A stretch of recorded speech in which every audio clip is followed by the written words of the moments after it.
What's up, guys? Welcome back to another episode of MLB The Show 19 Dream Cards. This is the series where we take a look ahead at MLB The Show 19 and we talk about the cards that we would love to see. There are no rules, there's no restrictions on the cards that we can offer up. It's literally just our dream cards. So every single video we talk about 4 different cards, and you guys need to leave your comments down below of which cards you want to see in next year's installment of MLB The Show, and some comments will get chosen and we will talk about those cards every single week. If you guys enjoy Dream Cards and you want to see the series keep going, make sure to hit that thumbs up button for me. Make sure to subscribe to the channel so you can see this series every Tuesday when it comes out.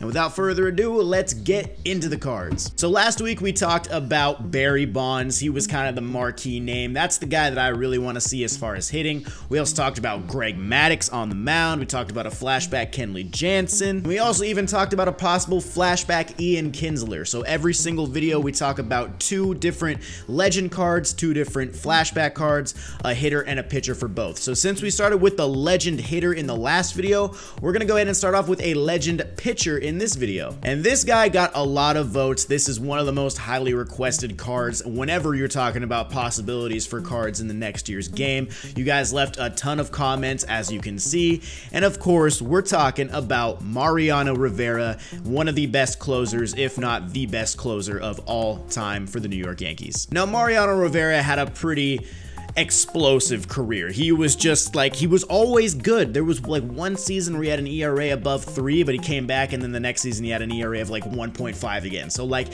he was just always good. There was never really a big year where he was like super bad or anything. He was always just reliable. He would come into the game, he would get the job done, he would just do whatever he needed to do. Now, some people have said that Mariano might not be as good in the game because he really only threw one pitch, which was the cutter. But to me, I don't really care. I just want to see his name in the game. I want to be able to put Mariano Rivera into my squad if I want him there, and I think he definitely deserves to be in the game. So there's a couple different seasons you could go with Mariano. I mean, not a couple. There's like a handful of different seasons you could go with if you really wanted to make a good card. You could even go with the 1999 postseason where he won the World Series MVP. That would be a pretty deadly card as well. But as far as full season, the one I'm going to go ahead and lean towards is 2005. You could also possibly go with like a 2009 Impact Veteran card when the Yankees won the World Series.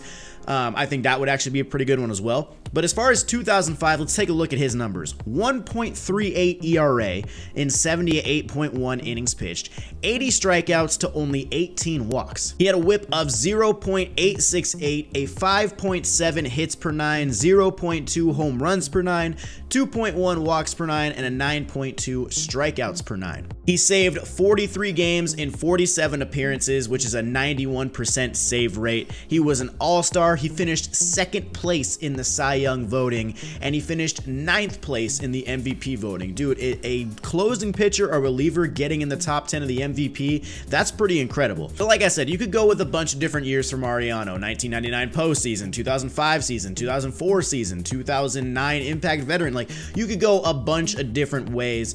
I just feel like 2005 was a very, very complete year, and I think it would result in a really, really good card in MLB The Show attribute-wise. Now, of course, there's the whole thing about only throwing a cutter, whatever, but like I said before, if I can just have Mariano Rivera in the game, the option that I have to use him is all I really want. So Mariano Rivera, I think off of this year alone, and just like the idea of Mariano in his career, I gotta give this card a 99 overall, man. 99 overall, 2005 card for me, guys, but like I said, 1999, 2004, 2006, you know, there's so many different seasons you could go with. So Mariano Rivera, would love to see him in the game.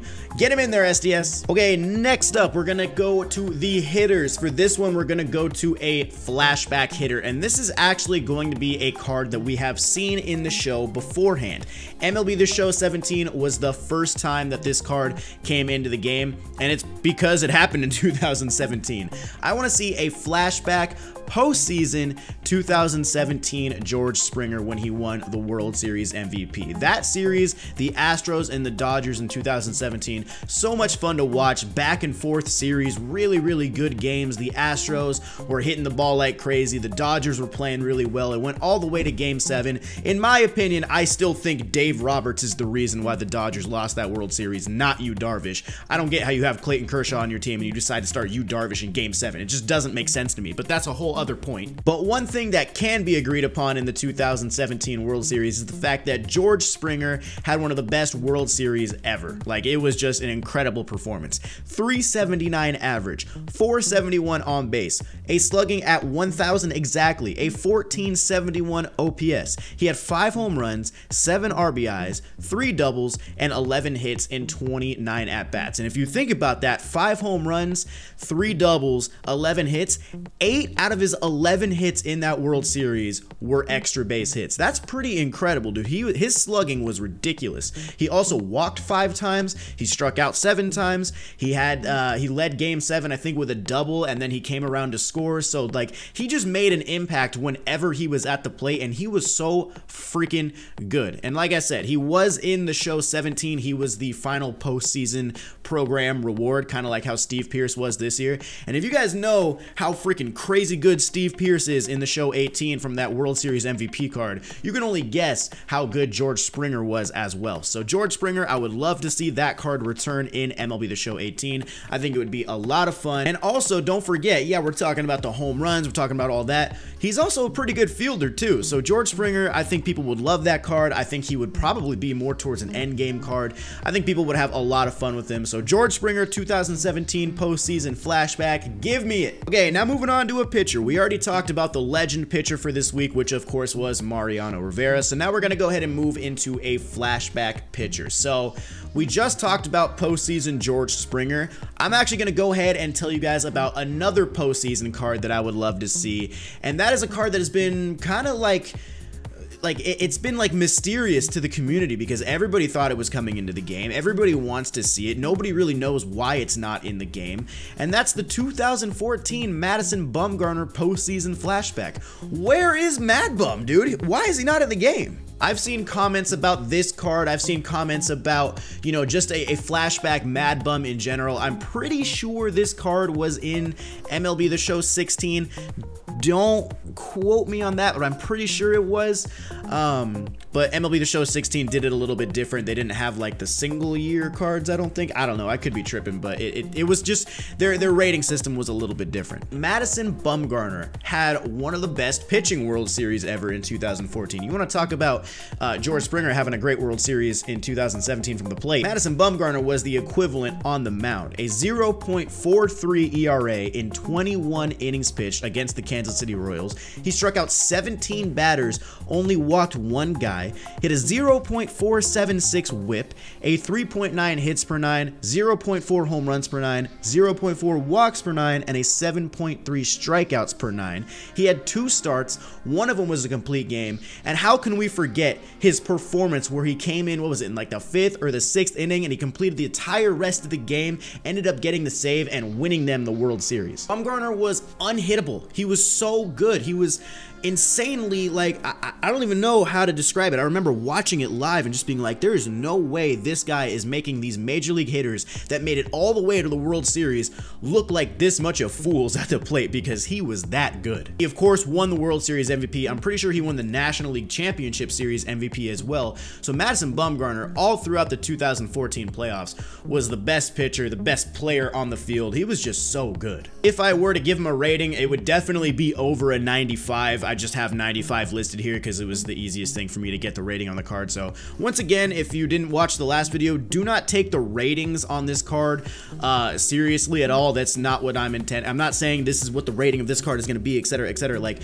I'm just putting a rating on there to make it look like it would be in the game. So don't freak out if the rating is lower or higher than you expect. Now, guys, we're going to go ahead and talk about the final card for this episode. We are going to talk about Other than probably Barry Bonds, maybe the most requested hitting card that I can think of. Everybody wants to see this card. Everybody would love this card to be in the game. He would be so freaking good, and just like Mariano Rivera, he could go in so many different years. There's so many different ways you could go with this card. I'm of course talking about Big Papi, David Ortiz. Now, David Ortiz, you could go with like 2004, you could go with 2007, you could go with 2013, you could go with a 2013 World Series card where I'm pretty sure he hit like 600 in that World Series. He would be insane if that was the card. But I didn't want to do 3 postseason cards in one episode. You could really actually give all 4 of these guys a postseason card. Mariano, Springer, Bumgarner, and then David Ortiz. All 4 of these guys could have postseason cards, but I decided to switch it up 2 and 2. So David Ortiz, if I'm going one single season,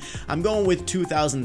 Now, I'm pretty sure this card was also in MLB The Show 16. It came out pretty late in the game, like right before 17 came out, or it was like close to that at least. I don't remember. 2006, David Ortiz was an absolute freak, dude. He had a 287 average, a 413 on base, a 636 slugging, and a 1049 OPS. He had 54 home runs, 137 RBIs, and check this out, he had a strikeout to walk ratio of 119 walks to 117 strikeouts. 2 more walks than strikeouts, so you know the vision is going to be up on that card. He was an all-star, he was a silver slugger, and he finished 3rd place in MVP. Honestly, looking at this year, I don't know who finished 1st in the MVP in 2006, but David Ortiz, that's a pretty big year to not win MVP. That is insane.